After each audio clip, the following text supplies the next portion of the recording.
I didn't know there are accessories for the Arlo camera. Not what I meant. I'm going to install, review, and show the quality of this motion sensor floodlight accessory for the Arlo surveillance camera. Let's go.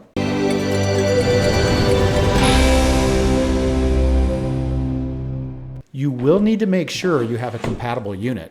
This particular floodlight I'm working with works with the Arlo Pro 3 and Arlo Ultra, but the same manufacturer has the same floodlight for other model Arlos. I'll leave some links in the description. To use this, you hardwire this floodlight to your existing electrical, but the nice thing is you don't have to worry about charging the Arlo. This light will do it for you. I'll walk you through this. All the basic wiring hardware needed and a USB to Arlo charging cable. This floodlight comes in two different colors, white or black. The motion sensor will trigger from up to 33 feet away, and when the light goes on, it's 2,000 lumens.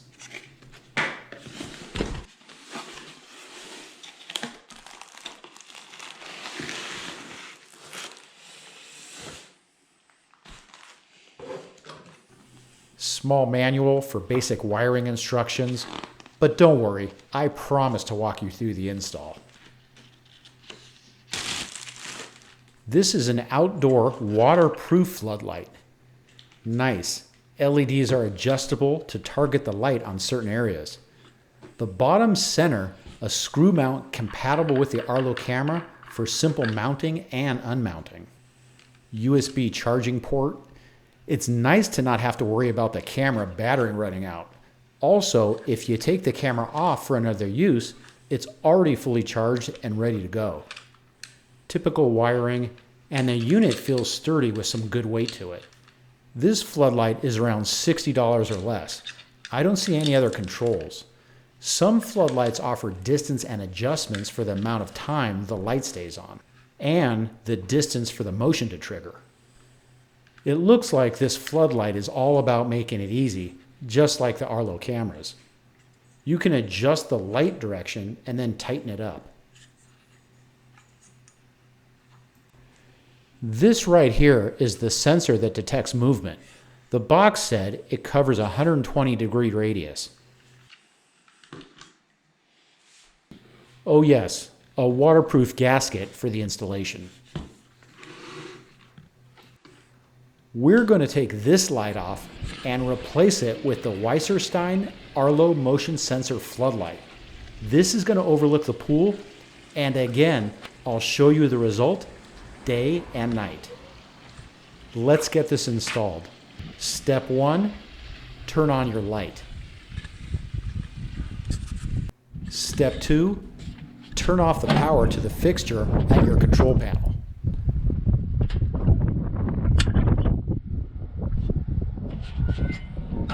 Go back and confirm you cut the power. No light, no power. We're going to take this light off.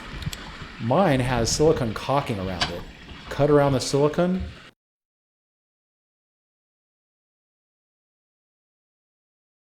Now the only thing that's holding this light on is a single screw. In this case, I take my bulb out. Weird bulb. And right there is the screw holding on the light. Turn the screw counterclockwise to loosen it, and gently pull the light right off.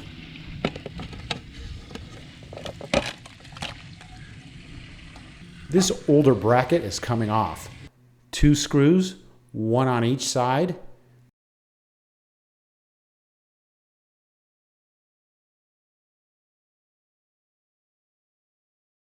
The old mounting bracket. Undo the wires. You can see this is going to be simple. Just matching the black wire with the black, the white with the white. The bare copper is ground.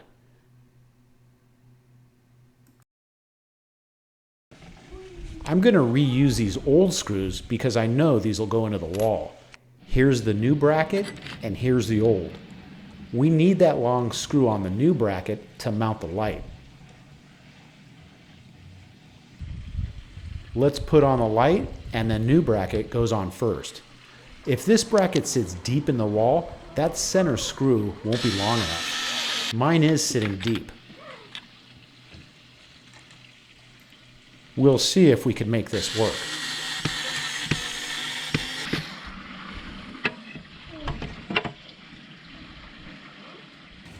The gasket, you'll want to punch out the center hole and take the paper off the adhesive side. What I usually do is use the gasket and then seal it up even more with silicone caulking around the edges to make sure it's watertight.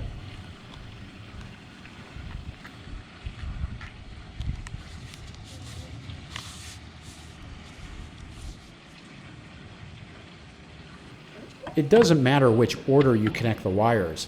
Here I'm doing the yellow wire with the green stripe to the bare copper ground.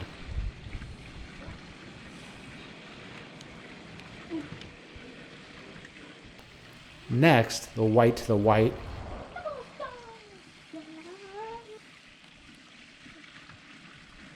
And then the black to the black.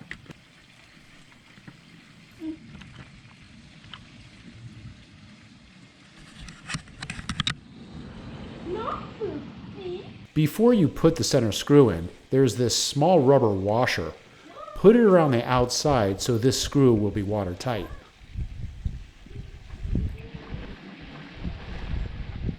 Tuck the wires deep into the hole. The floodlight doesn't give much room for extra wires.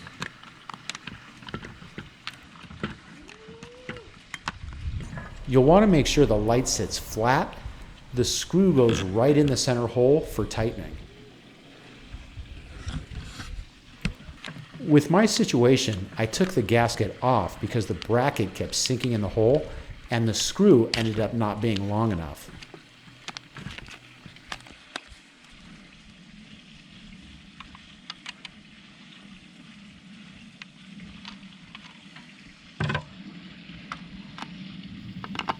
When tightening the center screw, don't do it too tight.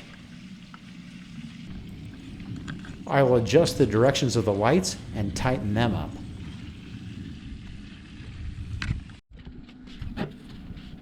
Turn the power on.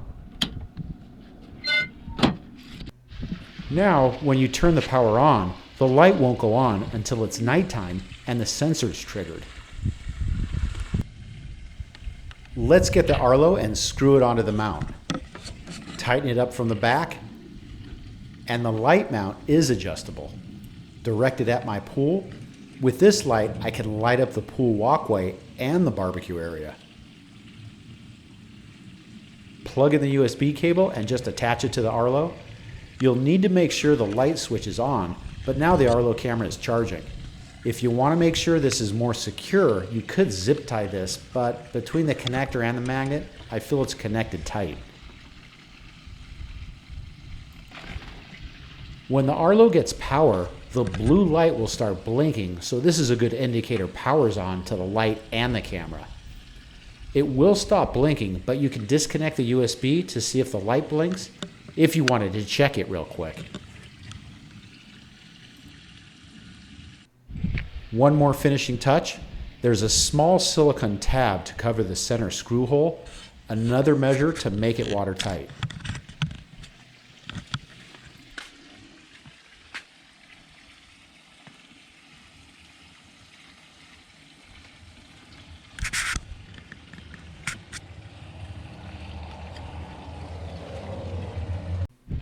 Again, for me, the finishing touch is silicone around the edges.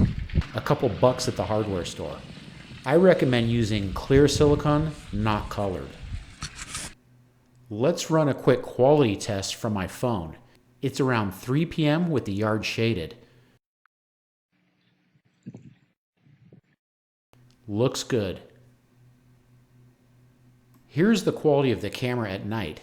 Now here's the quality with the small built-in light from the Arlo camera. And a few more steps, the floodlight comes on.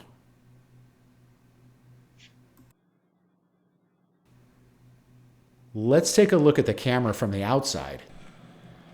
I'm walking up to the camera. Arlo built-in floodlight comes on.